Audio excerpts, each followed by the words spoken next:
Hi everyone, Fubzy here and welcome back to my World of Tanks map tactics series. I hope you're all well.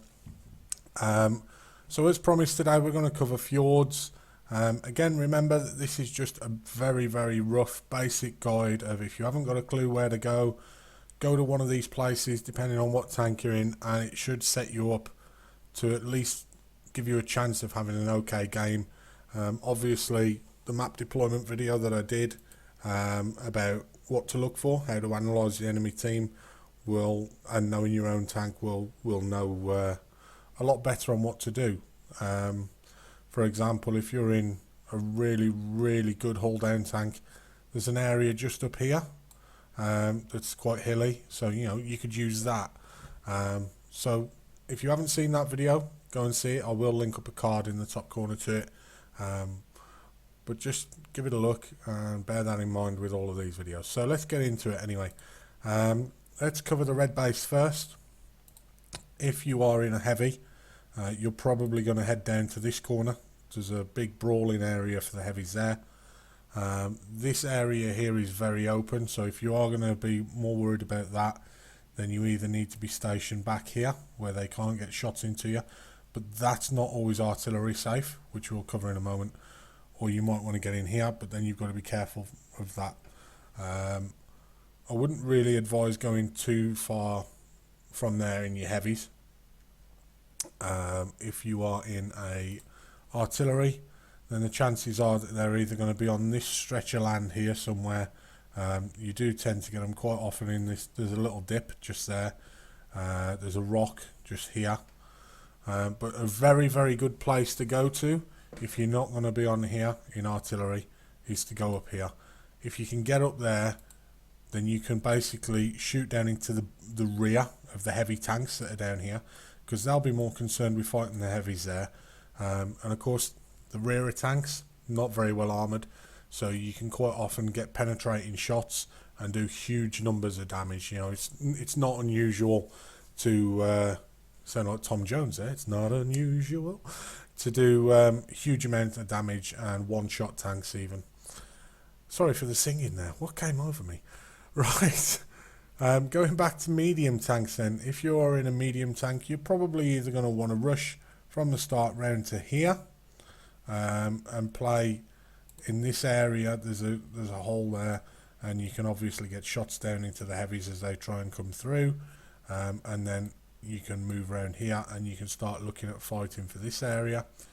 Or if you're not going to go there, then you're probably going to want to come up to this area here and start looking to fight your way around into here.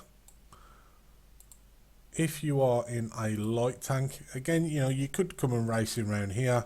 You could go up there. Obviously you need it for spotting, so I would say active spotting on this map is a lot better. Stay on the move. Don't be easy for the artillery to hit, because this is a great map for artillery players that know what they're doing. And just be on the move. Try and be helpful to your team. Look for a space where you can get through and go and hunt the arty or punish the others from behind. Last but not least is our tank destroyers. Quite often with tank destroyers, you'll find them camped back in these houses or in these bushes just here. Because it gives them good lines of fire up into here when the enemy team start looking to push, and means that they can also support into this area, so it gives them multiple options. If you've got something that's incredibly well frontal armoured, you may come down here and try and brawl with the heavies, but you've got to be very careful. Obviously if you're in something like a T30, it plays a lot more like a heavy anyway.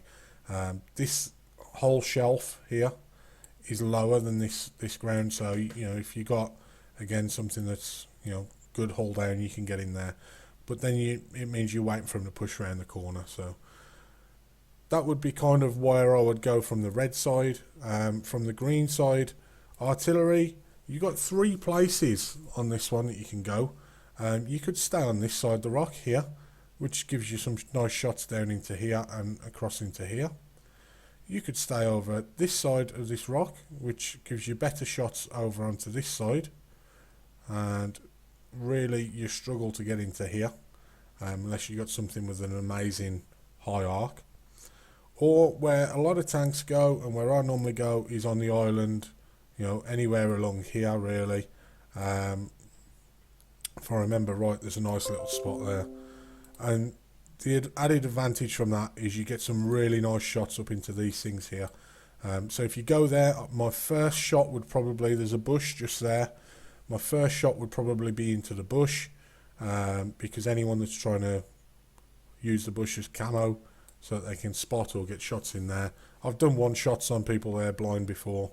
It's always good to blind fire on it, and then shots to support this area, and then once you've done that, then you can look to try and change where you are to relocate to help the heavies, or if the heavies are lost, then you get inside shots into the heavies as they're coming through, and again you can do nice numbers of damage there. If you are in a heavy tank, surprise surprise, you're going to go and brawl with the heavies. What I see a lot of people do, and what I used to do, is I used to come into this low ground here. The problem being that these guys can get shots on you, and also these guys can track you and just keep you there in place. So if you can get right over against the wall there, do it. It makes you safe from these, and also it means that these guys have got to come around more to try and get shots on you, and then you can start looking to track them as they come around the corner. So that one is better than here, but you can make that work if you're in something that's good hull down. Moving on to mediums, and I would probably come and play either this ridge here, again looking to get shots down across, or trying to battle your way around. Depending on what you see and where things have gone, you can even come and drop down into this water. You're not going to drown in there, and then start battling your way up. There's a little slope there and trying to get in there, but there's a house just saying you can get good shots off from around that. Or you're going to be coming up here and trying to win out this brawling zone up here, and the same with lights. You know, if you've got something, particularly if it's an autoloaders are fantastic in this area. Come up there where you can hide behind the rock. You can get over, there's a little area over there where you can get into cover, and as they start looking to poke round, you know, you can track them, you can put your clip into them, and then you can fall back into safety. Again, from this side, they pop out, you can track them, empty your clip, and then while you're reloading you can just fall back, and it's a great area for doing that. You could also bring your light tanks around here. There's a bush just there. Again, this bush gets blind fired on an awful lot. That should allow you to help with spotting there. And if you're in a TD, you can either go up here and try and help battle down there, or the other one that they tend to do is they stay in this kind of an area, and what they're looking for is anyone that comes around there that they can get shots into. Anything that comes down there they can get shots into. You can't normally get shots into this area unless you start moving up onto the hill yourself, but yeah, a lot of TDs tend to stay down there where they can get shots in there and there. So I think we've covered all of that. We've done TDs, yes, we've done all of those. So let's have a quick look at what the next one will be. And Ghost Town. Okay, I don't really play Ghost Town apart from when we're doing team battles, but we'll have a go at it. We'll see how we get on. Okay then guys, until next time, I'm Fubzy. Take care. Please think about liking and subscribing to the channel, and make sure you're commenting on the videos, because if you want to win this month's prize, you need to be commenting. Take care guys. Bye bye.